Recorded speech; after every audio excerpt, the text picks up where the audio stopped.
Jasmine Williams clutched her boarding pass with trembling fingers as the flight attendant's voice cut through the crowded airplane like a knife. "You need to deplane immediately," the white woman sneered, loud enough for everyone to hear. Passengers stared as security approached. Just yesterday, Jasmine had been a brilliant but unknown tech entrepreneur.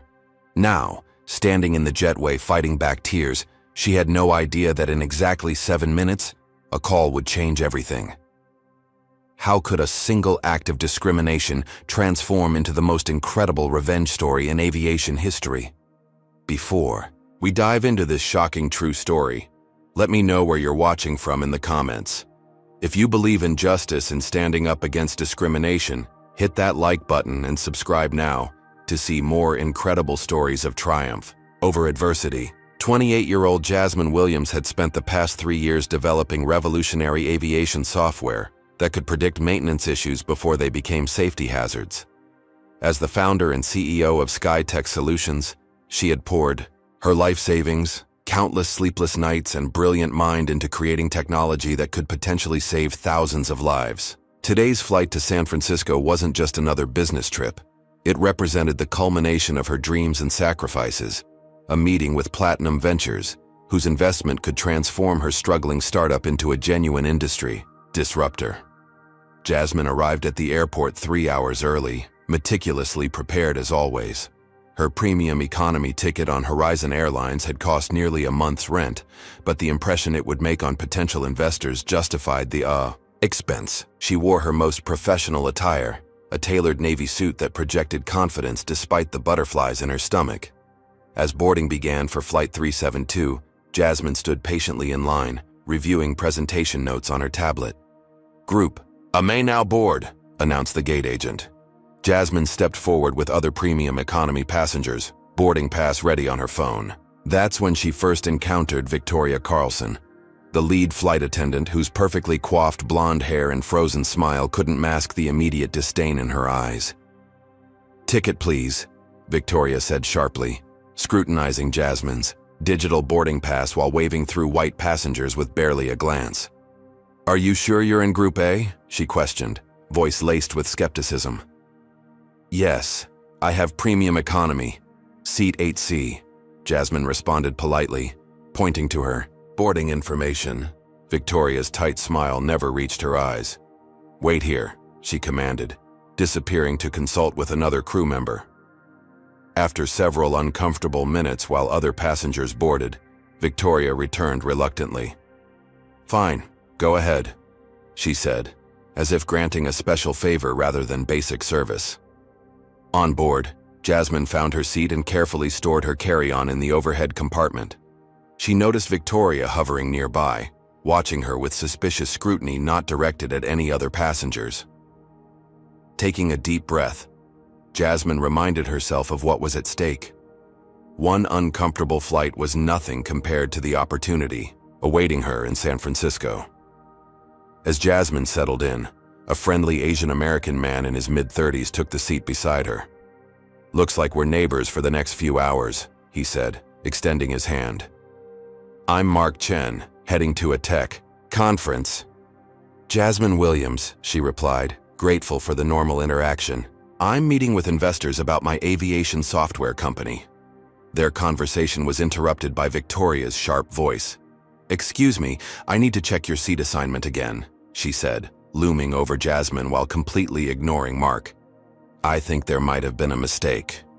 Jasmine calmly displayed her boarding pass again. "No mistake. This is seat 8C, my assigned seat." Victoria's eyes narrowed. "Let me see your ID as well," she demanded, though she hadn't asked any other passengers for such verification. Mark shifted uncomfortably beside them. "Is there a problem?" he asked. "This doesn't concern you, sir," Victoria snapped before turning back to Jasmine. "Your documentation doesn't seem right to me. I need to verify you're in the correct seat." Jasmine felt her heart pounding but maintained her composure, aware of curious glances from surrounding passengers.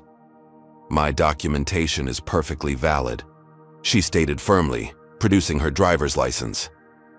"I purchased this ticket legitimately, checked in online, and am sitting in my assigned seat," Victoria took her time examining the ID, comparing it to the boarding pass with exaggerated scrutiny.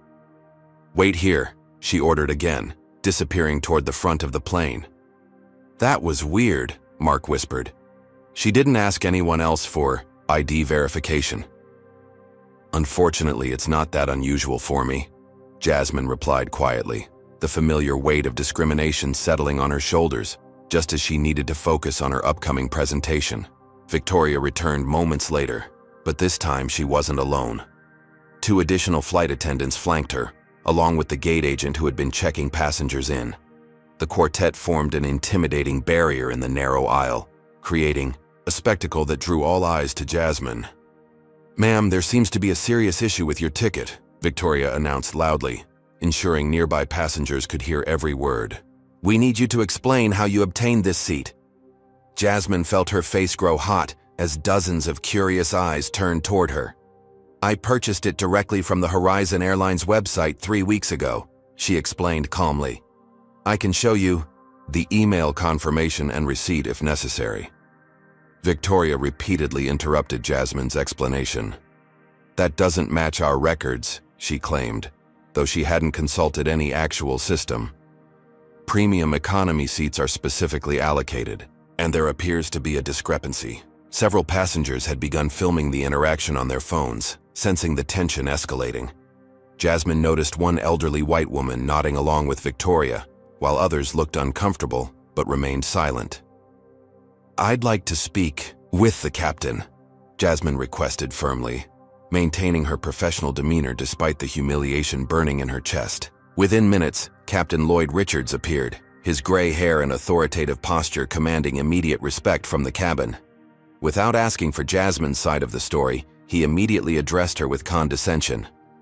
"Ma'am, my flight attendants are reporting that you're being uncooperative and causing a disruption to our boarding process," he stated, standing beside Victoria, who wore a smug expression. "Sir, with all due respect, I've been nothing but cooperative," Jasmine replied, pulling up her email confirmation.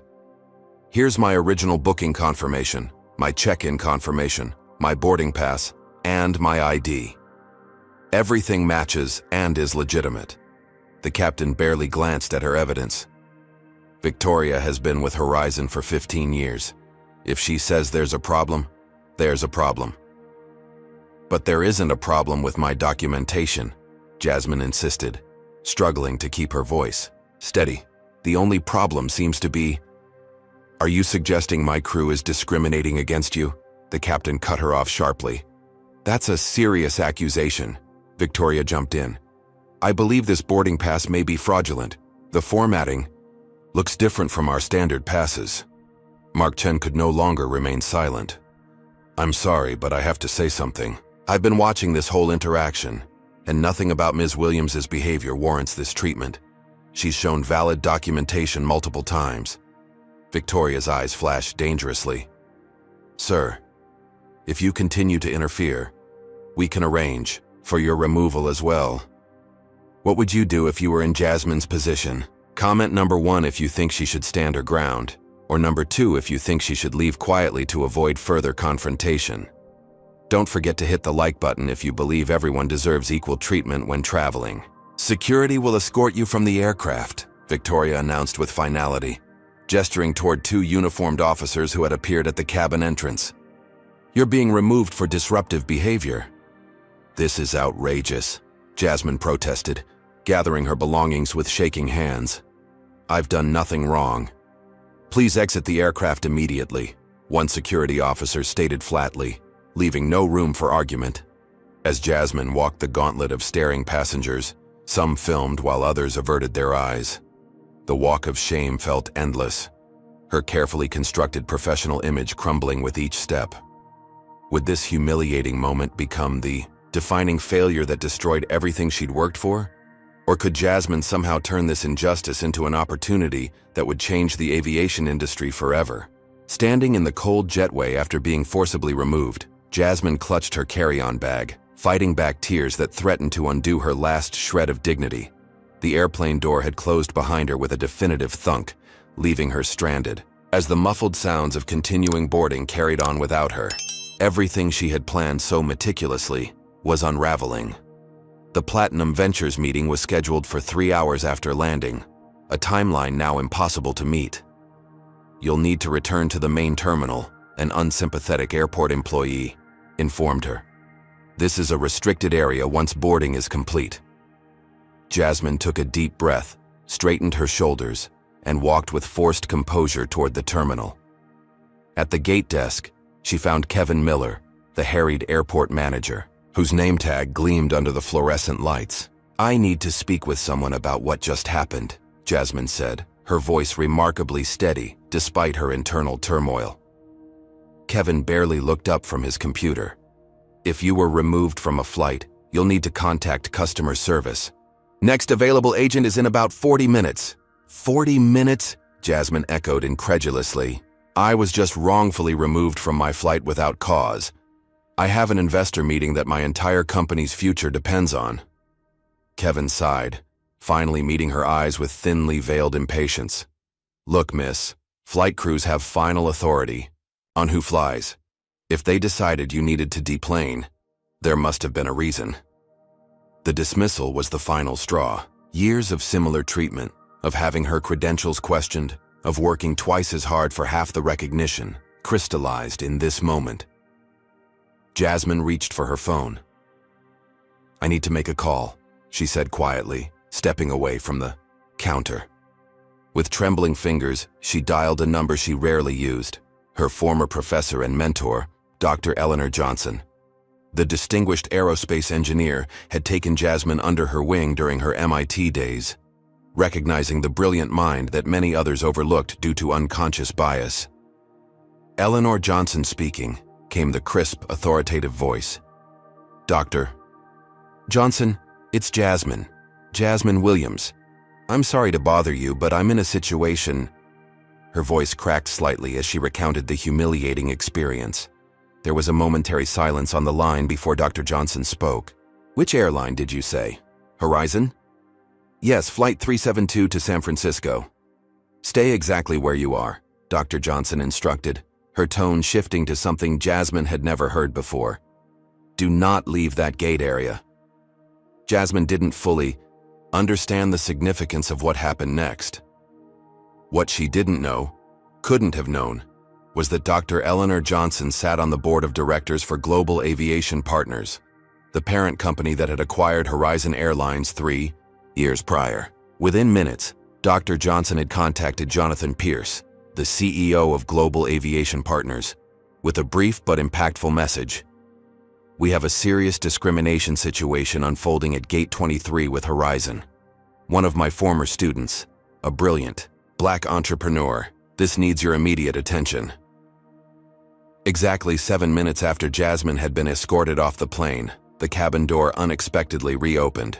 The confused passengers watched as the captain himself rushed down the jetway, followed by 2 men in expensive suits whose authoritative presence commanded immediate attention. "Ms. Williams?" called one of the men, spotting Jasmine still standing near the gate desk. "I'm Robert Thompson, Vice President of Operations for Horizon Airlines. This is Samuel Davis, our Chief Customer Officer. We understand there's been an unfortunate misunderstanding." Victoria appeared in the jetway behind them, her face drained of color as she took in the executive presence. "Ms. Williams, we sincerely apologize for this incident," continued Robert. "We'd like to invite you back on board immediately. We've prepared a first-class seat for you, and we assure you this matter will be thoroughly investigated." Victoria stepped forward mechanically. "I was just following protocol for suspected ticket fraud." "That's enough, Victoria," Samuel cut her off sharply. "You're suspended effective immediately pending investigation. Please remove yourself from this aircraft and report to HR." The shock on Victoria's face mirrored Jasmine's own confusion. How had the situation reversed so dramatically in mere minutes? "Dr. Johnson called you," Jasmine realized aloud. Robert nodded discreetly. "We value our relationship with all board members of our parent company. Dr. Johnson spoke highly of you and your contributions to aviation safety technology." For a brief, satisfying moment, Jasmine considered accepting their offer, picturing Victoria's humiliation as she would have to serve her in first class. But something deeper held her back. This wasn't about personal vindication. "Thank you for the offer," Jasmine replied with newfound confidence. "But I'll take the next available flight instead. I would, however, appreciate assistance rebooking and notification to my contacts in San Francisco about the delay." As the executive scrambled to accommodate her requests, Jasmine caught a final glimpse of Victoria being escorted away. The flight attendant's face contorted with resentment. Something in that expression sent a chill down Jasmine's spine, an intuition that this confrontation was far from over. The sleek glass and steel headquarters of Platinum Ventures towered above San Francisco's financial district, reflecting the late afternoon sun as Jasmine's taxi pulled up 3 hours behind schedule. Despite the airline's efforts, a first class seat on the next flight, profuse apologies, and a personal escort through the terminal, she had missed her original meeting slot. Only frantic calls and the understanding of Thomas Davidson's assistant had secured her this late opportunity. "They're waiting for you in the Azure conference room," the receptionist informed her after Jasmine signed in. 12th floor. The elevator ride gave Jasmine precious moments to gather herself. She hadn't slept, had barely eaten, and the stress of the morning's confrontation still lingered in her tense shoulders. Yet somehow, the experience had crystallized her resolve. This wasn't just about securing funding anymore. It was about changing an industry that allowed such discrimination to flourish. Thomas Davidson, Platinum Ventures' founding partner, rose to greet her as she entered. His tall figure and penetrating gaze had earned him a reputation as Silicon Valley's most discerning investor. Behind him sat 4 other committee members, their expressions unreadable. "Ms. Williams, we've heard about your travel difficulties," Thomas said, his handshake firm. "Thank you for making the effort to join us, even at this late hour." "Thank you for your flexibility," Jasmine replied, setting up her presentation. With practiced efficiency, "I believe what I'm about to show you is worth the wait." For the next 20 minutes, Jasmine presented Skytech's predictive maintenance software with passion and precision. Her algorithm could analyze thousands of data points from aircraft sensors to predict potential failures weeks before traditional methods could detect problems. The potential cost savings for airlines were substantial, but the real selling point was safety. "Our projections indicate this system could prevent up to 78% of maintenance-related incidents," Jasmine concluded. "That translates to saving lives." The room remained silent as her presentation ended. Thomas leaned forward, steepling his fingers. "Your technology is impressive, Ms. Williams. Your credentials are impeccable. But frankly, we have concerns about market adoption." "What kind of concerns?" Jasmine asked, maintaining her professional composure. "The aviation industry is notoriously resistant to change," explained one committee member. "They're risk-averse, traditional, and old-fashioned," Jasmine supplied. "Resistant to outsiders, especially those who don't fit their typical profile." Thomas raised an eyebrow. "I was going to say bureaucratic, but you clearly have personal experience with these barriers." Something shifted in Jasmine at that moment. Instead of downplaying the morning's incident as she might have normally done to appear professional, she decided to address it directly. "This morning, I was removed from my flight to this meeting," she began, her voice gaining strength with each word. "Not because of anything I did wrong, but because a flight attendant didn't believe someone who looks like me belonged in a premium seat. The captain backed her without question. The airport manager dismissed my concerns without investigation." The room grew still as the investors listened intently. "That experience is exactly why this industry needs disruption," Jasmine continued. "Not just technological disruption, but cultural disruption. The same resistance to change, the same entrenched biases that led to my removal this morning are costing airlines millions in inefficient maintenance procedures, and more importantly, putting passengers at risk." Thomas Davidson's expression remained inscrutable, but something had changed in the room's atmosphere. Jasmine pressed her advantage. "My software doesn't care what the user looks like. It doesn't make assumptions based on stereotypes. It analyzes data objectively and provides actionable insights that save money and lives. And yes, Implementation will face resistance. I've faced resistance my entire career. But that hasn't stopped me yet. And with your backing, it won't stop this technology from transforming aviation safety. The investment committee exchanged glances. Finally, Thomas spoke. Your passion is evident, Ms. Williams, and your technology shows promise. However, Jasmine's heart sank at that transitional word. We need to see proof of concept in a real-world application before we can commit the full $40 million you're seeking. A pilot program, Jasmine suggested immediately. Thomas nodded. Exactly. Show us this works with one airline, even a small regional carrier, and we'll fund your full expansion. It wasn't the immediate victory she'd hoped for, but it was a pathway forward. As Jasmine packed up her materials, Thomas approached her privately. That incident on your flight today, he said quietly. It's all over social media. Jasmine froze. What? Thomas showed her his phone. There on the screen was a video titled, Black Entrepreneur Kicked Off Flight for Sitting in Her Assigned Seat. It already had over 50,000 views and was climbing rapidly. Several passengers filmed it, Thomas explained. The comment section is illuminating.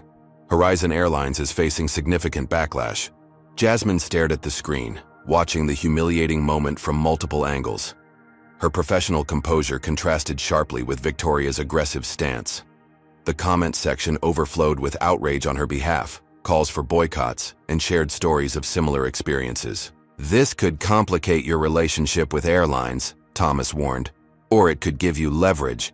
How you handle this may determine whether you can secure that pilot program we discussed. As Jasmine left the building, notifications flooded her phone. News outlets requesting interviews. Social media mentions multiplying by the minute. And an email from Horizon Airlines' PR department, requesting an amicable resolution discussion. What she couldn't see was Victoria Carlson in the Horizon Airlines break room, watching the same viral video with growing rage, already plotting how to make Jasmine Williams pay for her public humiliation and suspension. 1 week after the viral incident, Jasmine sat in her small office watching Horizon Airlines' official statement play on her computer screen. Victoria Carlson, now dressed in a conservative suit rather than her flight attendant uniform, spoke with practiced sincerity to a sympathetic news anchor. As aviation professionals, our primary concern is always passenger safety, Victoria explained, her expression solemn. What the viral video doesn't show is Ms. Williams' aggressive behavior prior to filming. She repeatedly refused to comply with standard verification procedures and became confrontational when asked simple questions. The anchor nodded gravely. So you're saying the video only captures part of the story? Exactly, Victoria replied.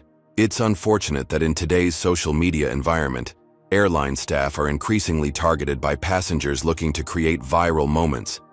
These edited clips don't show the full context of difficult situations we face daily.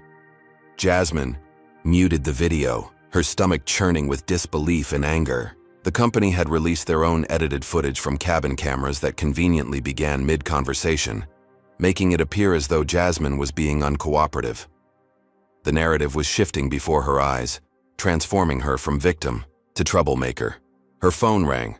It was Lisa, her one part-time employee who handled marketing and communications. Jasmine, have you seen the comments on our company page? People are posting horrible things. They're calling you a fraud and attention seeker. Jasmine opened their company's social media accounts to find hundreds of negative comments, many using barely veiled racist language and accusations. A coordinated attack was underway, and it wasn't just on social media. Several potential airline partners who had expressed interest after the viral video had suddenly gone silent. 2 had explicitly withdrawn their interest, citing concerns about company leadership. They're trying to destroy my reputation, Jasmine realized aloud. Without my credibility, the software means nothing. Just then, an email notification appeared from Brandon Montgomery, CEO of Horizon Airlines. The subject line read, Settlement Proposal Confidential. Opening it, Jasmine found a surprisingly generous offer. $150,000 in compensation for her inconvenience, with the stipulation that she sign a non-disclosure agreement and issue a joint statement acknowledging A mutual misunderstanding. What would you do in Jasmine's position? Comment number 1 if you would take the money and move on, or number 2 if you would reject the settlement and keep fighting. Hit that like button if you believe standing up against injustice is always worth the cost, and subscribe to see more stories of underestimated people rising above discrimination. Before Jasmine could fully process the email, her phone chimed, with a text from an unknown number. I have the unedited video from the plane.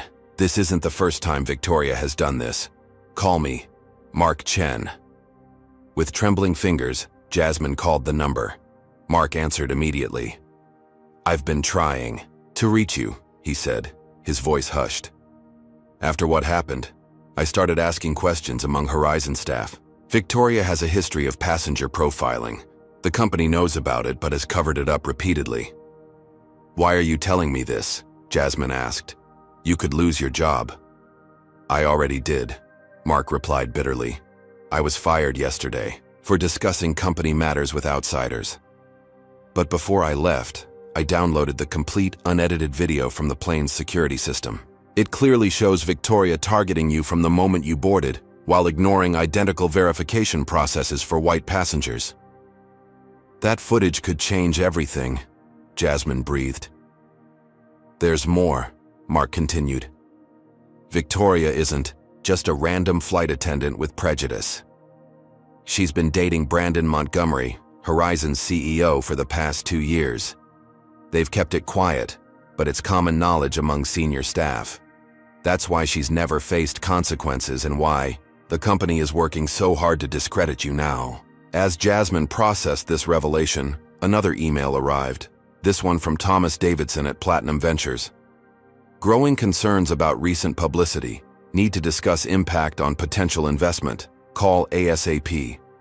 The walls were closing in. The airline was systematically dismantling her credibility while dangling a settlement that would silence her permanently. Her potential investors were getting cold feet, and somewhere in her inbox were 3 death threats that had grown explicit enough that she'd had to file a police report. Yet now she had something they didn't expect. Evidence of a pattern of discrimination and a personal connection between Victoria and the CEO that explained the company's aggressive response. The question wasn't whether to fight back anymore, but how to do it effectively when facing an opponent with vastly more resources and power. Could Jasmine turn this corporate counterattack into the catalyst that would ultimately lead to her owning the very airline that had humiliated her? 3 days later, Jasmine sat in the elegantly appointed office of Alicia Washington, one of the country's most respected civil rights attorneys. The lawyer's impressive credentials were evident from the awards lining her walls and the numerous case victories documented in framed newspaper headlines. They're offering you hush money, Alicia stated flatly after reviewing Horizon's settlement offer, and a pathetically small amount considering the potential damages. I'm not interested in money, Jasmine replied. I want accountability and change. Alicia leaned forward, studying Jasmine intently. You should know that since your video went viral, my office has received 17 calls from minority passengers who experienced similar treatment on Horizon flights. One woman was removed because she didn't look like a first-class passenger. An Indian doctor was asked to verify his credentials when offering medical assistance during an emergency. A Latino executive was accused of having a fraudulent ticket. A pattern, Jasmine observed. Exactly. And with Mark Chen's footage showing disparate treatment of passengers based on race, plus evidence of the CEO's relationship with Victoria creating a conflict of interest in handling your case, Alicia smiled for the first time. We could have grounds for a class action lawsuit alleging systematic discrimination. That would force discovery of their internal communications and policies. As they discussed legal strategy, Jasmine's phone rang. It was Dr. Eleanor Johnson. I hope I'm not interrupting, Dr. Johnson said when Jasmine answered. But I've arranged a meeting you might want to attend. Tomorrow at 10 with Cameron Wilson, CEO of Liberty Airways. Liberty Airways was a mid-sized carrier, Horizon's directee. Competitor on several key routes. The implications were obvious. Are you suggesting what I think you're suggesting? Jasmine asked carefully. I'm suggesting you bring your software presentation and let your work speak for itself, Dr. Johnson replied diplomatically. Cameron has been looking for a competitive edge, and your technology could provide it. The recent publicity has made many in the industry aware of your innovation." The following morning, dressed in her most impressive suit, Jasmine presented her predictive maintenance software to Cameron Wilson and his executive team. Unlike her meeting with Platinum Ventures, this audience leaned forward with immediate interest. "If these efficiency projections are accurate," Cameron said, "this could reduce our maintenance costs by 23% while improving safety metrics." "They're accurate," Jasmine confirmed. "All we need is a trial implementation on a limited fleet to prove it." By the meeting's end, they had outlined terms for a pilot program. Liberty Airways would implement Jasmine's software on 10 aircraft for a 3-month trial. If successful, they would expand to their entire fleet and become SkyTech's flagship client. Exactly the validation Thomas Davidson had required for full investment. As Jasmine left Liberty Airways headquarters, her phone buzzed with an urgent text from Mark Chen. "Emergency, Victoria and Brandon trying to hack your system. Got insider info. Call now." When she reached Mark, his voice was tense with urgency. "One of my contacts at Horizon says Brandon authorized their cybersecurity team to access your company systems. They're looking for your software code. Planning to claim you stole proprietary Horizon technology." "That's ridiculous. I developed this independently," Jasmine protested. "They don't care about the truth. They want to discredit you and your technology before you can partner with Liberty. They're desperate." That night, Horizon's tech team breached SkyTech's development server despite Jasmine's best security measures. What they didn't realize was that Jasmine, anticipating something like this after Mark's warning, had planted a decoy codebase. One that looked impressive but contained subtle, deliberate flaws that would be obvious to any expert examining it. Meanwhile, she had transferred the actual software to a secure server provided by Liberty Airways as part of their new partnership agreement. When Horizon eventually claimed they had evidence Jasmine had stolen their proprietary algorithms, they would be revealing their illegal breach and exposing the flawed code as their own proprietary technology. As dawn broke, Jasmine received confirmation from Liberty Airways. They were ready to begin the pilot program immediately, accelerating their original timeline. The chess game had shifted dramatically. While Horizon focused on discrediting what Jasmine had already created, she was moving forward with implementation that would prove her technology's value beyond any doubt. What neither Victoria nor Brandon realized was that their increasingly desperate tactics were providing Jasmine and Alicia with additional evidence for their class action lawsuit, evidence that would eventually expose not just individual instances of discrimination, but a corporate culture that enabled and protected it, all the way to the highest levels of leadership. "SkyTech software poses major safety risk," blared the headline on the Aviation Industry Today website. The article quoted anonymous industry experts, claiming that Jasmine's predictive maintenance software used untested algorithms that could potentially override critical safety systems. It was the 5th such story in 3 days, all using similar language and all lacking specific technical details. The timing wasn't coincidental. The articles appeared exactly as Liberty Airways began installing SkyTech's software on their test fleet. "They're trying to trigger a regulatory investigation," Jasmine explained to Thomas Davidson during an emergency video call. "If the Transportation Safety Administration gets involved, it could delay our implementation for months while, they investigate claims that have no basis in reality." Thomas looked concerned. "These allegations are serious, Jasmine. Is there any possibility your software could have the issues they're describing?" "None," she replied firmly. "The software doesn't override any systems. It analyzes data from existing sensors to identify patterns that predict potential failures. It's a diagnostic tool, not a control system." Nevertheless, the damage was being done. The Transportation Safety Administration had indeed initiated a preliminary investigation, requesting extensive documentation from SkyTech. Each day of delay benefited Horizon while draining Jasmine's limited resources. Meanwhile, Victoria Carlson had been promoted to Customer Service Director at Horizon Airlines, a move that puzzled industry observers given her recent suspension. In her new role, she spearheaded a passenger verification initiative that supposedly enhanced security but in practice created additional barriers for minority passengers. Mark Chen, who had been providing Jasmine with crucial insider information, found himself blacklisted from the aviation industry. Despite his outstanding qualifications, no airline would hire him following unexplained professional reference concerns whenever Horizon was contacted. Jasmine's financial situation grew increasingly dire. Legal fees for fighting the regulatory investigation were mounting, and Platinum Ventures had put their potential investment on hold pending resolution of the safety concerns. Her small office now doubled as her living space, as she had given up her apartment to conserve funds. "We're 3 weeks away from complete bankruptcy," she admitted to Alicia Washington during their weekly strategy call. "If the TSA investigation isn't resolved by then, I'll have to shut down, regardless of the merit of our case." That evening, as Jasmine worked late reviewing legal documents, she received an unexpected call from an unidentified number. "Is this Jasmine Williams?" asked a nervous male voice. "Yes, who's calling?" "My name is David Patel. I'm a maintenance supervisor at Horizon Airlines. We've never met, but I need to talk to you about something important. Not over the phone. Can we meet?" The following morning, Jasmine sat across from David in a quiet coffee shop miles from any Horizon facility. His nervous eyes continuously scanned the room as he pulled a thumb drive from his pocket. "I've worked at Horizon for 11 years, he began quietly. "In the past 2 years, since Brandon Montgomery became CEO, there's been increasing pressure to cut corners on maintenance protocols. Some of us have raised concerns internally, but anyone who speaks up gets reassigned or forced out." He slid the thumb drive across the table.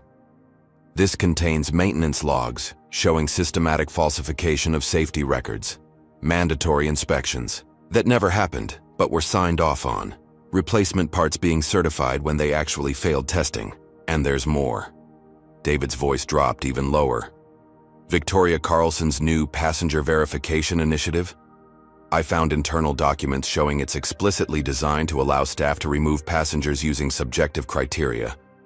There's even a rating system for how likely different types of passengers are to cause disruptions, based entirely on racial and ethnic profiles."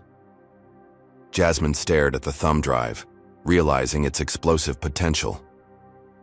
"Why are you giving this to me?" David's eyes finally met hers.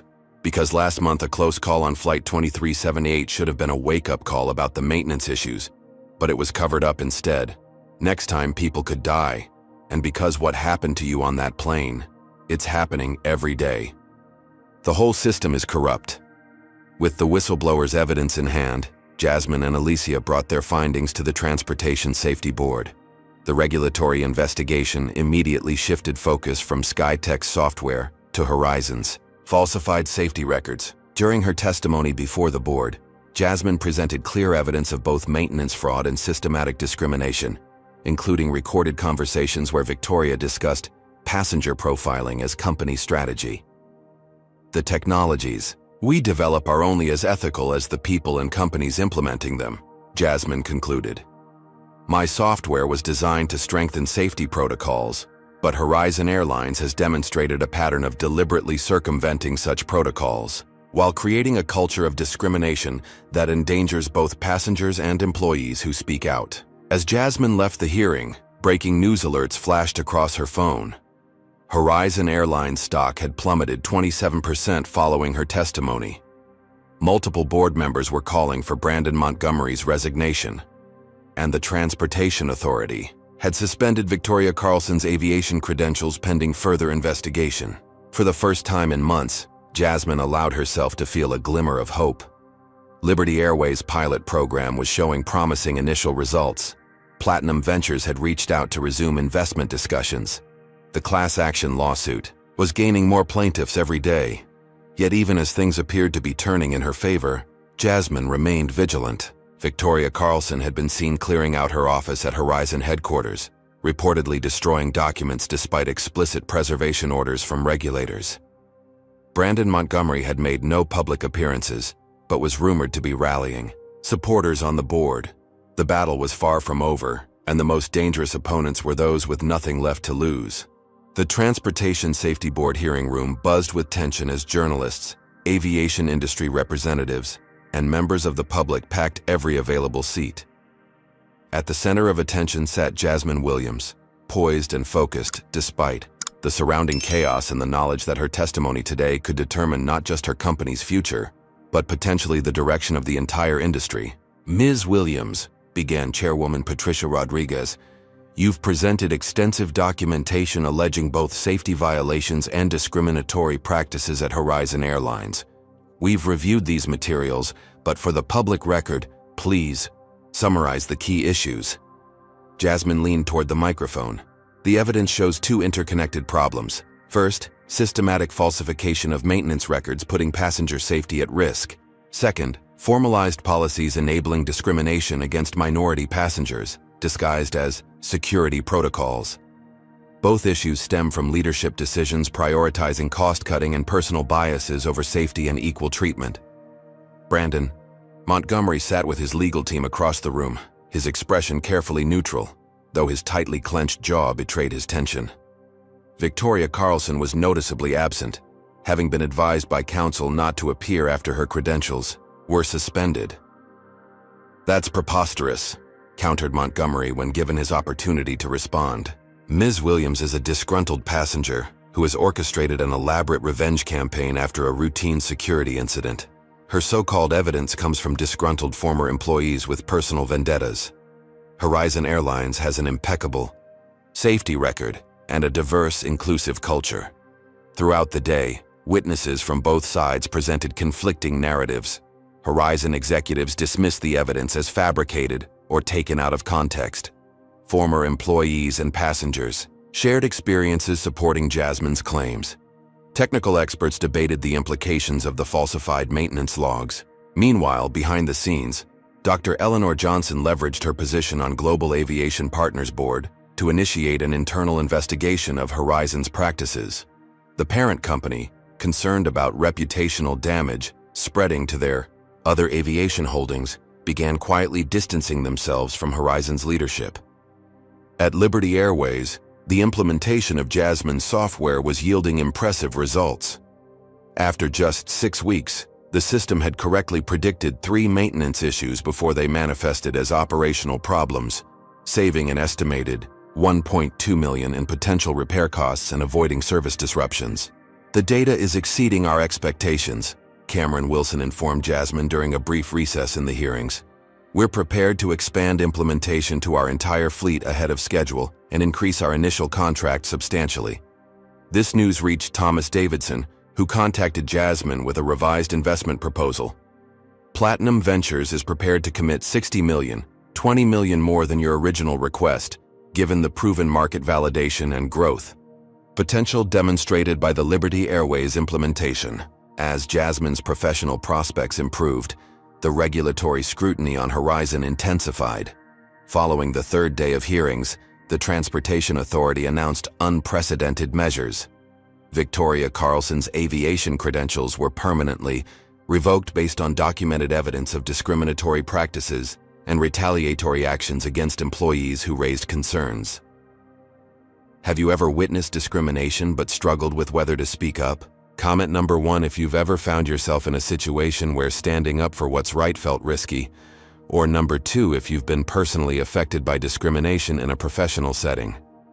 Hit the like button if you believe in the power of persistence against systems designed to protect those in power, and subscribe for more stories of justice prevailing against incredible odds. The announcement sent shockwaves through the aviation community.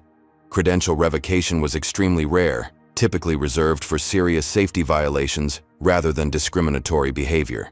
The precedent suggested that discrimination itself was being recognized as a safety issue, exactly the connection Jasmine had been arguing for months. Horizon Airlines stock, already weakened, plummeted further. Board members began publicly calling for Montgomery's resignation. Global Aviation Partners issued a statement announcing a comprehensive audit of all Horizon operations and leadership decisions. Victoria, despite legal advice to maintain a low profile, gave an unauthorized interview to a sympathetic conservative commentator, claiming she was being sacrificed to appease the woke mob. Her comments, particularly her dismissal of discrimination, concerns as playing the race card, only strengthened the case against Horizon's toxic culture. As the hearings concluded, Chairwoman Rodriguez addressed the packed room. Based on the substantial evidence presented, this board has determined that Horizon Airlines violated multiple safety regulations through falsification of maintenance records. Additionally, we find credible evidence of discriminatory practices embedded in company policies. We are referring criminal charges to the Department of Justice for further investigation and imposing the maximum civil penalties allowed by law. Outside the hearing room, journalists swarmed Jasmine for comment. With Alicia Washington at her side, she offered a measured response. Today's decision confirms what we've maintained from the beginning, that passenger safety and equal treatment are inseparable values in modern aviation. This isn't about one incident or one airline, but about setting industry standards that protect everyone. What the cameras didn't capture was Brandon Montgomery in the parking garage, frantically calling Victoria despite their attorney's warnings against contact. "They're going to make me the scapegoat," he hissed into the phone. "We need to control the narrative. What if we pin the maintenance issues on the technical team and claim we had no knowledge?" Victoria's response was chilling. "Too late for that. If I'm going down, I'm not going alone.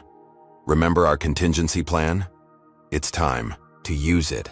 As Jasmine celebrated the regulatory victory with her growing team, she remained unaware that Victoria was already implementing a desperate last stand, one that would target not just Jasmine's reputation, but the safety of an actual flight, using a corrupted version of Jasmine's own software architecture to create a crisis that would be blamed on SkyTech. The question wasn't whether Victoria would strike back, but how many innocent people might be endangered when she did. The courthouse steps provided a dramatic backdrop as Alicia Washington addressed the assembled press corps, her voice carrying over the clicking cameras. Today's ruling represents a landmark decision in the fight against corporate discrimination.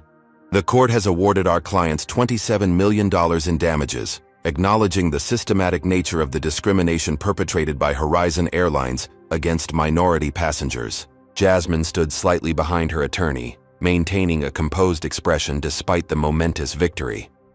The class action lawsuit had grown to include 64 plaintiffs, each with documented experiences of discrimination aboard Horizon flights. The judge's ruling had been unequivocal, finding a pervasive pattern of discriminatory practices enabled and encouraged by leadership. Yet the victory felt hollow as Jasmine checked her company's financial statements on her phone. Despite the legal triumph, SkyTech Solutions faced a critical cash flow problem. The prolonged battle had depleted her resources, and Horizon's parent company had already announced their intention to appeal the ruling, potentially tying up the settlement money for years. Back at her office, now staffed with a small but dedicated team, Jasmine faced difficult decisions. "The runway is getting shorter," she explained to her operations director. "Liberty Airways is expanding their implementation, but we need more clients immediately to meet payroll next month." Thomas Davidson's investment had been structured in stages, with the full $60 million contingent on meeting aggressive growth metrics. While the first $15 million had kept them afloat during the legal battle, the remaining funds remained tantalizingly out of reach until they secured additional airline clients. "I might have good news on that front," said Lisa, now promoted to Director of Business Development. "Southwest Regional is interested in a pilot program. Their maintenance director saw the results from Liberty and wants to meet next week." The potential new client provided a glimmer of hope, but the persistent shadow of Horizon Airlines continued to loom over SkyTech's prospects. Despite her court-ordered demotion, Victoria Carlson remained employed in Horizon's corporate office, relegated to a nebulous special projects role, while Brandon Montgomery fought to keep his position as CEO. Jasmine's phone rang, Thomas Davidson calling. "I've been reviewing the quarterly projections," he began without preamble. "The numbers aren't where they need to be for the next round of funding." "We're close, Thomas," Jasmine argued. "Liberty's implementation is exceeding expectations, and we have strong interest from Southwest Regional." "Interest doesn't convert to revenue quickly enough in this industry," Thomas replied. "And frankly, I'm concerned about the continued battle with Horizon. Every time we seem to make progress, some new obstacle appears. Potential clients are hesitant to partner with a company under such sustained attack." The implication was clear. Platinum Ventures was reconsidering their commitment. As Jasmine ended the call, promising updated projections, another crisis emerged. Mark Chen burst into her office, his face pale. "Turn on the news," he urged, grabbing the remote for the office television. The screen filled with breaking news. Emergency landing at O'Hare. Horizon Flight 247 experiences critical system failure. The ticker below reported all passengers safe but described a terrifying mid-air incident when multiple systems allegedly malfunctioned simultaneously. "This doesn't make sense," Mark said. "That's a brand new Boeing with redundant safety systems." Jasmine's phone exploded with notifications, reporters seeking comment, concerned messages from Liberty Airways, and a terse email from Thomas Davidson. "Need to discuss implications immediately." Within hours, Brandon Montgomery held a press conference, his expression appropriately grave. Preliminary investigation indicates the emergency resulted from corrupted maintenance software similar to the system recently promoted by SkyTech Solutions. While we have not implemented this technology, our technical team believes the emergency was triggered by unauthorized access to our systems, potentially as industrial sabotage.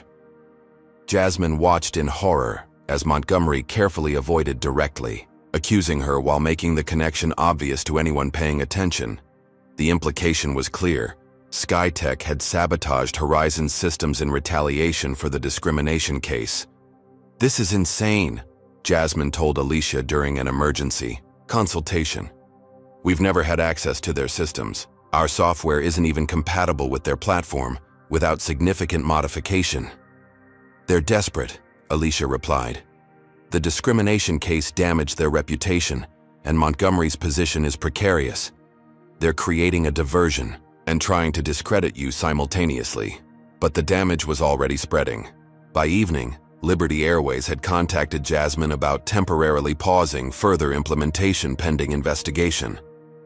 Southwest Regional had canceled their upcoming meeting. And most devastating, an email arrived from Thomas Davidson. In Tatter, light of recent developments, Platinum Ventures is suspending further investment disbursements. As Jasmine absorbed these blows, a final piece of news arrived that threatened to break her resilience.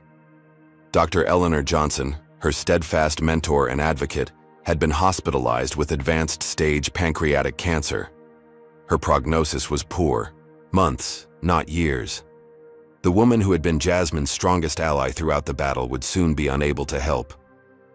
Sitting alone in her office as midnight approached, Jasmine faced the darkest moment of her journey. The legal victory had cost her nearly everything. Her company teetered on bankruptcy, her mentor was dying, and Victoria Carlson, despite everything, had engineered yet another attack that threatened to destroy everything Jasmine had built. The question wasn't whether Jasmine would fight back, but whether she had enough resources left for one final stand. Global Aviation Partners' quarterly earnings call revealed what industry insiders had been speculating for weeks. Jonathan Pierce, CEO of the parent company, spoke with calculated precision to nervous shareholders. Following continued performance issues and significant legal liabilities, we're conducting a strategic review of our Horizon Airlines subsidiary. Multiple options are being considered, including restructuring, partial divestiture, or complete sale of the asset. In corporate speak, this amounted to hanging a for sale sign on the troubled airline. Years of mismanagement culminating in the discrimination lawsuit had transformed what was once a profitable regional carrier into a financial liability that threatened to drag down the parent company's stock price. Jasmine listened to the earnings call from her apartment, having downsized the office to cut costs. The announcement triggered an idea so audacious it seemed impossible at first glance. Yet the more she considered it, the more viable it became. "They're selling Horizon," she explained to Mark Chen over coffee the next morning. "What if we bought it?" Mark nearly choked on his drink. "With what money? We're barely making payroll." "Not with our current resources," Jasmine acknowledged. "But with the right investors, structured as a leveraged buyout with the discrimination settlement as part of the financing." She spread her notes across the table. Preliminary calculations, potential ownership structures, and a comprehensive plan to transform Horizon using SkyTech's technologies as the foundation for a complete operational overhaul. "This isn't just about revenge," she continued. "It's the perfect test case for our entire platform. We take a struggling airline with documented safety and culture problems, implement our systems from top to bottom, and demonstrate the impact on performance, safety, and inclusivity." Mark studied the figures, his initial skepticism giving way to cautious interest. Thomas Davidson would never back something this risky. "Maybe not alone," Jasmine agreed, "but as part of a consortium, if we can show them it's not just viable but potentially revolutionary." That afternoon, Jasmine called Thomas, requesting an urgent meeting not as a struggling founder seeking additional funding, but as a strategic partner with an unexpected opportunity. Meanwhile, at Horizon headquarters, Victoria Carlson slipped into Brandon Montgomery's office, closing the door behind her. "Did you hear? They're shopping us around to potential buyers." Montgomery nodded grimly. "Pierce made it clear I have 60 days to find a buyer, or they'll break up the company and sell it for parts. 11,000 jobs at stake, and they don't care." "What about our plan?" Victoria asked. "The safety incident wasn't enough to sink Williams completely." "Because we couldn't directly link her to it," Montgomery replied. "But we have something better now. Desperation. She's running out of money and options. If she gets aggressive, makes a mistake, we can finish this once and for all." What neither of them realized was that a former Horizon IT specialist had documented their conversation about the falsified emergency landing. The whistleblower, concerned about passenger safety, had already forwarded evidence to both federal investigators and Jasmine's legal team, proving the critical system failure had been deliberately engineered. 3 days later, Jasmine sat across from Thomas Davidson in Platinum Ventures' sleek conference room, outlining her audacious proposal. "You want to buy the very airline that tried to destroy you?" Thomas summarized, his expression incredulous yet intrigued. "That's either brilliant or insane. Sometimes the line between the two is success," Jasmine replied. "Horizon's current valuation is at a historical low. Their routes are valuable, their fleet is largely modern, and their fundamental problem isn't the business model, it's the leadership and culture." Thomas studied the detailed prospectus she'd prepared.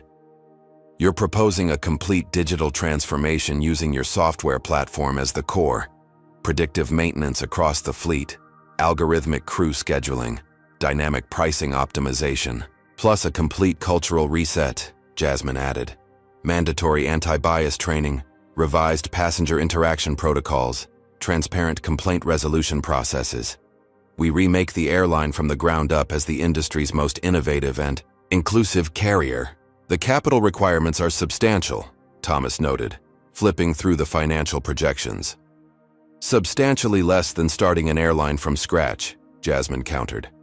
"And with the discrimination settlement potentially convertible to equity in the new structure, plus Liberty Airways' documented cost savings using our systems, the numbers work." Thomas leaned back, a familiar gleam in his eye that Jasmine recognized from their first meeting, the look of an investor seeing opportunity where others saw only risk. "You'd need partners. Platinum couldn't underwrite this alone." "I'm not asking you to," Jasmine replied. "I'm asking you to lead a consortium of like-minded investors who recognize both the financial opportunity and the chance to transform an industry that has resisted change for decades." As Thomas began making calls to potential co-investors, Brandon Montgomery learned of Jasmine's interest in acquiring Horizon. His reaction was immediate and visceral. "She wants to buy us? After everything?" he fumed to Victoria. "This has to be about revenge." "Or she sees value we've been destroying," Victoria suggested. "Either way, we need to make sure it never happens. If she gained control, we'd both be finished." Brandon completed the thought. "Start reaching out to our contacts. Spread concerns about her ability to run an airline. Question her experience. Suggest she'd gut the company for parts. We need to tank her acquisition bid before it gains traction." Within days, industry publications featured quotes from anonymous Horizon executives expressing alarm about SkyTech's interest, claiming Jasmine planned massive layoffs and route cancellations. The whisper campaign expanded to potential investors, with carefully worded insinuations about her temperament and leadership capabilities. What Victoria and Brandon couldn't anticipate was that their desperate tactics had created yet another whistleblower, Horizon's chief financial officer, alarmed by their increasingly erratic behavior and concerned about potential securities violations and how they were representing the company's financial condition to potential buyers. As Global Aviation Partners called an extraordinary board meeting to review acquisition proposals, including Jasmine's consortium bid, the stage was set for a final confrontation that would determine not just Horizon's future, but the fundamental direction of an industry long resistant to both technological and cultural change. The offices of Global Aviation Partners hummed with tension as security escorted Jasmine and her team through the executive floor. The boardroom doors opened to reveal 20 people seated around a massive table, expressions ranging from curious to openly hostile. Jonathan Pierce, CEO of the parent company, nodded in greeting while Brandon Montgomery glared from the opposite end. Victoria Carlson conspicuously positioned beside him despite having no official role in the proceedings. Ms. Williams, your acquisition proposal has generated significant discussion, Pierce began diplomatically. Today's meeting allows board members to address questions directly before voting on the various offers we've received.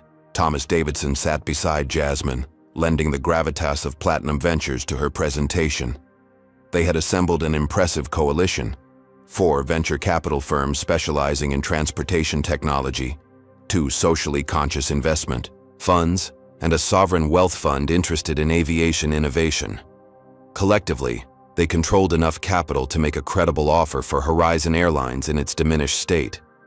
As Jasmine outlined her vision for transforming the troubled airline, she noticed Brandon constantly whispering to board members seated near him, passing notes and making dismissive gestures. Victoria maintained a frozen smile that never reached her eyes, occasionally nodding encouragement to Brandon. "Your technology platform is impressive on paper," said one board member after Jasmine's presentation, "but implementing across an entire airline involves considerable risk. What makes you qualified to manage this transition?" Before Jasmine could respond, Brandon interjected, "That's precisely the concern my team has raised. Ms. Williams has never run an airline. She's a software developer with a personal vendetta against Horizon.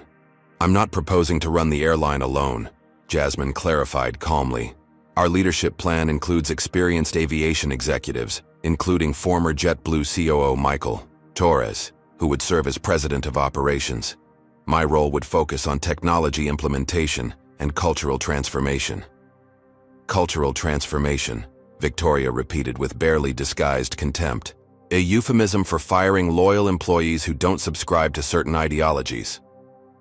The tension escalated as Brandon presented his counter-proposal, a management buyout that would keep the current leadership team intact while implementing moderate reforms to address the issues highlighted in the discrimination lawsuit. His presentation emphasized continuity and stability over the risky, untested approach proposed by Jasmine's consortium. During a brief recess, Jasmine overheard Victoria in heated conversation with a board member. "She'll destroy everything we've built. This is purely about revenge. She's already planning to eliminate entire departments." The misinformation campaign was more aggressive than Jasmine had anticipated, with Victoria and Brandon clearly working to undermine her credibility. Through direct board lobbying, as the meeting reconvened, the atmosphere had shifted perceptibly against her proposal. Then came the unexpected turning point. Jonathan Pierce cleared his throat. "Before we continue, I must inform the board that we've received concerning information regarding Horizon's current leadership." He nodded to his assistant, who distributed sealed folders to each board member. "These documents, verified by our legal team, detail systematic misrepresentation of Horizon's financial condition under Mr. Montgomery's leadership. Additionally, they contain evidence that the emergency landing incident last month was deliberately engineered to damage Ms. Williams's company. Most troubling are communications indicating Mr. Montgomery and Ms. Carlson conspired to destroy company documents, subject to legal hold in the discrimination case." The room fell silent as board members reviewed the explosive contents. Brandon's face drained of color. Victoria's hand trembled visibly as she reached for her water glass. "This is absurd," Brandon finally sputtered. "These allegations are completely fabricated. This is Williams manipulating the situation again." "The documents came from your chief financial officer," Pierce replied evenly. and have been independently verified by our forensic accounting team. Victoria suddenly stood, her composure cracking. This entire process has been biased from the start. You've all been manipulated by her sob story and social media campaign. She's not qualified to run a lemonade stand, let alone an airline. As security moved toward Victoria, she grabbed her tablet and hurled it across the table. You have no idea what she'll do to this company. She'll destroy everything we've built. The outburst shocked the boardroom into silence. As Victoria was escorted out, Brandon attempted to salvage the situation, distancing himself from her actions and claiming ignorance of any wrongdoing. But the damage was irreparable. His already tenuous position had collapsed entirely. The board meeting adjourned with a promise to vote on the acquisition proposals within 48 hours. As Jasmine and her team departed, Thomas turned to her. That went better than expected, though not exactly how we planned. They were more desperate than I realized, Jasmine observed. They knew this was their last stand. Later that evening, as Jasmine reviewed last-minute adjustments to their proposal, an urgent security alert came from Horizon headquarters. Surveillance cameras had captured Victoria entering the server room after hours, using Brandon's access credentials. IT security had detected attempts to delete massive amounts of data, maintenance records, personnel files, and financial documentation that would be critical during any ownership transition. The final vote came faster than anticipated. With Brandon suspended pending investigation and Victoria facing potential criminal charges for evidence tampering, the board voted overwhelmingly to accept Jasmine's acquisition proposal. The terms included maintaining most frontline jobs while restructuring leadership, implementing Skytech's full technology platform, and converting part of the discrimination settlement into equity stakes for affected employees. Thomas Davidson called with the news as Jasmine sat beside Dr. Eleanor Johnson's hospital bed. Congratulations, Jasmine. The board approved our offer 20 minutes ago. Pending regulatory approval, you'll soon own the airline that kicked you off a plane. As Jasmine shared the news with her weakened mentor, Dr. Johnson's tired eyes brightened. You didn't just win, Jasmine. You changed the game entirely. 7 minutes had stretched into 7 months, but Jasmine Williams had accomplished what once seemed impossible, transforming a moment of humiliation into a platform for revolutionary change. The Horizon Airlines headquarters lobby had been transformed. Gone was the sterile corporate atmosphere with its beige walls and outdated logo.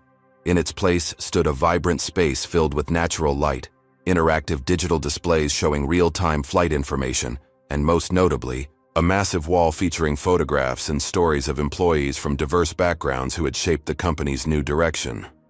Jasmine Williams walked through the front doors exactly 7 months after the acquisition had been finalized.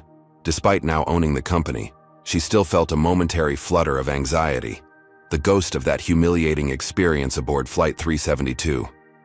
But today wasn't about the past. It was about the future she had fought so hard to create.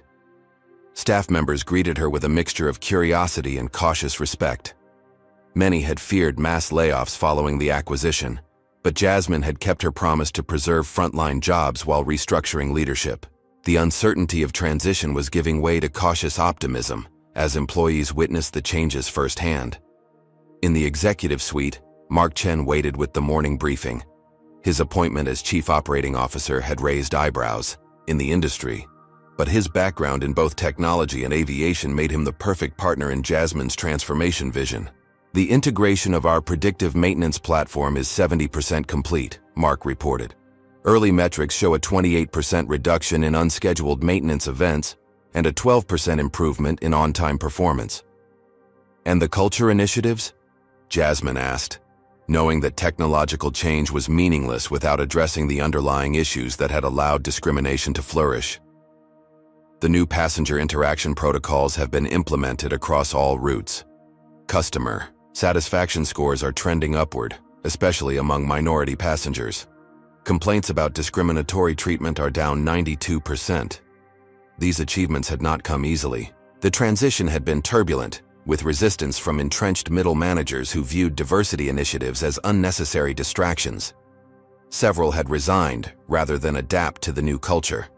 But those who remained were beginning to see the business benefits of inclusion, happier employees, more satisfied customers, and a steadily improving reputation. As Jasmine reviewed the morning reports, a security alert appeared on her tablet.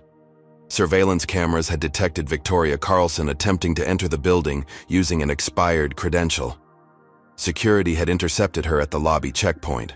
"She's been trying to get in for 20 minutes, the security director explained via video call. "Claims she needs to retrieve personal items, but she cleared out her office months ago. Should we involve police?" Jasmine considered the question carefully. Victoria's actions following the acquisition had grown increasingly erratic. After facing criminal charges for evidence tampering, she had narrowly avoided prison through a plea agreement that included community service working with discrimination victims, an ironic sentence that seemed to have only intensified her resentment. "No police," Jasmine decided.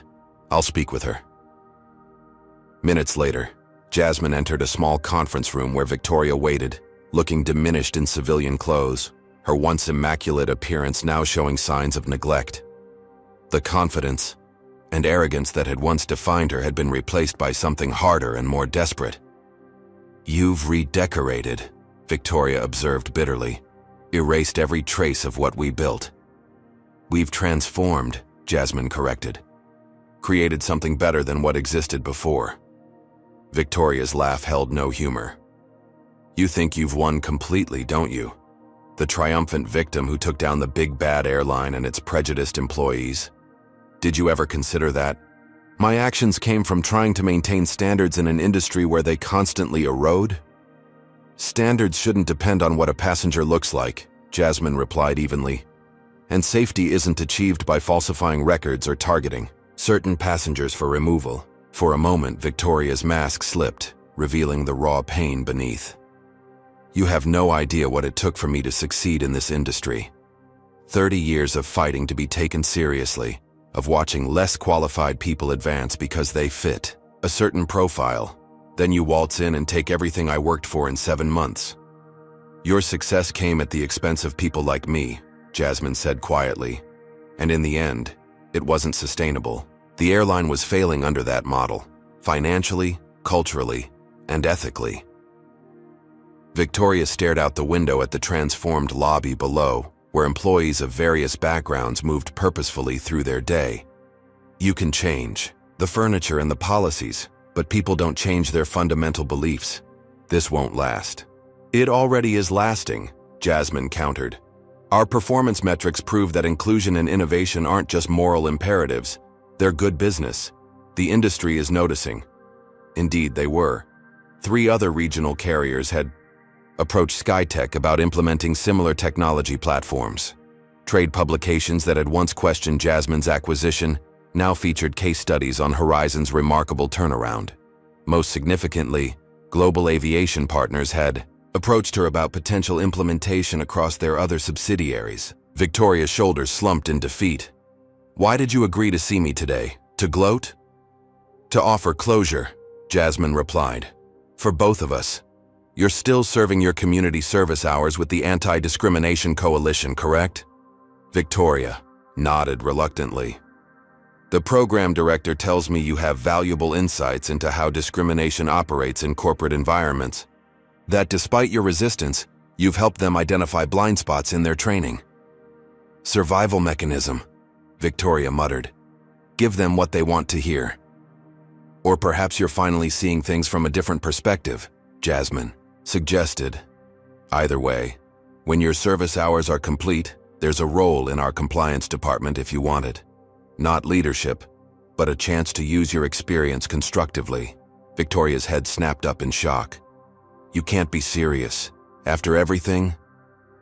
"Transformation isn't just about replacing people. It's about allowing people to transform themselves," Jasmine said. "The choice is yours." Later that afternoon, Jasmine stood before all Horizon employees in the company's largest hangar. Aircraft maintenance temporarily paused for this milestone announcement. Beside her stood Mark Chen, Thomas Davidson, and other key figures who had supported her journey. Noticeably absent was Dr. Eleanor Johnson, who had succumbed to her illness 2 months prior, but whose vision and mentorship had made this moment possible. 7 months ago, I boarded a Horizon Airlines flight as a passenger, and was removed because I didn't fit someone's image of who belonged in premium economy," Jasmine began, her voice carrying across the hushed space. "Today, I stand before you as the owner of that same airline, not to announce more changes but to reveal their results." Behind her, massive screens displayed the data, dramatic improvements in safety metrics, customer satisfaction, employee retention, and financial performance. The algorithmic maintenance system had prevented 3 potential major incidents. On-time performance had improved from among the worst in the industry to the top quartile. Most importantly, employee satisfaction had risen across all demographics. Today, we unveil not just a new name, logo, and livery, Jasmine continued, but a new model for what an airline can be. Inclusive Air isn't just a rebranding of Horizon. It's a fundamental reimagining of air travel where technology and humanity enhance rather than oppose each other.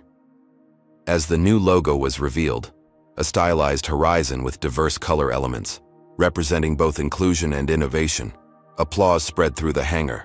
7 months of uncertainty and change were crystallizing into a shared vision of the future. The first aircraft featuring the new livery was scheduled to depart that evening, Flight 372 to San Francisco, the very route and flight number where Jasmine's journey had begun. In a fitting symmetry, she would be aboard, not as a passenger, fighting for her rightful seat, but as the owner checking on customer experience. As preparations for the inaugural flight concluded, Jasmine took a moment alone in her office, reflecting on the improbable journey from discrimination to ownership. On her desk sat a framed photo of Dr. Eleanor Johnson, alongside the original viral video thumbnail, reminders of both the catalyst and the guidance that had made transformation possible. Her phone chimed with a message from Thomas Davidson. "Inclusive Air stock up 3% on rebranding news.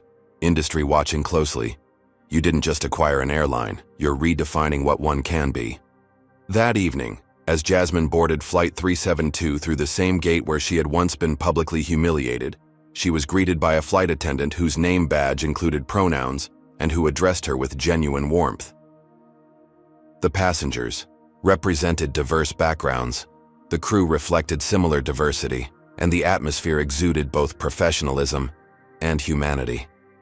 Taking her seat, the same premium economy seat she had been denied 7 months earlier, Jasmine glimpsed Victoria Carlson in the terminal, watching the boarding process with an unreadable expression.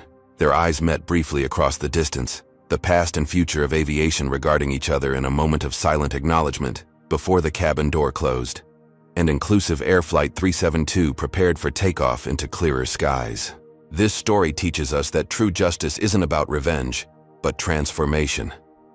Jasmine could have settled for personal vindication or financial compensation, but she recognized an opportunity to address systemic problems at their root. 3. Journey illustrates that discrimination doesn't just harm individuals, it undermines entire organizations by preventing merit-based decision-making and creating toxic cultures. When confronted with injustice, we have choices. We can walk away, seek personal compensation, or work towards systemic change. The hardest path often creates the most meaningful impact. The story also highlights the power of evidence and documentation in fighting discrimination. Every video, email, and testimony strengthened Jasmine's position against a powerful opponent. Her success came not just from moral righteousness, but from strategic thinking, coalition building, and technological innovation. She understood that lasting change requires both ethical vision and practical execution. Perhaps most importantly, Jasmine's story reminds us that transformation isn't about replacing one group of people with another, but creating systems where everyone can contribute based on merit rather than appearance. True inclusion isn't just morally right, it's also good business, improving safety, customer satisfaction, and financial performance simultaneously. What discrimination have you witnessed or experienced that could be addressed through systemic change rather than individual punishment? Share your thoughts in the comments below.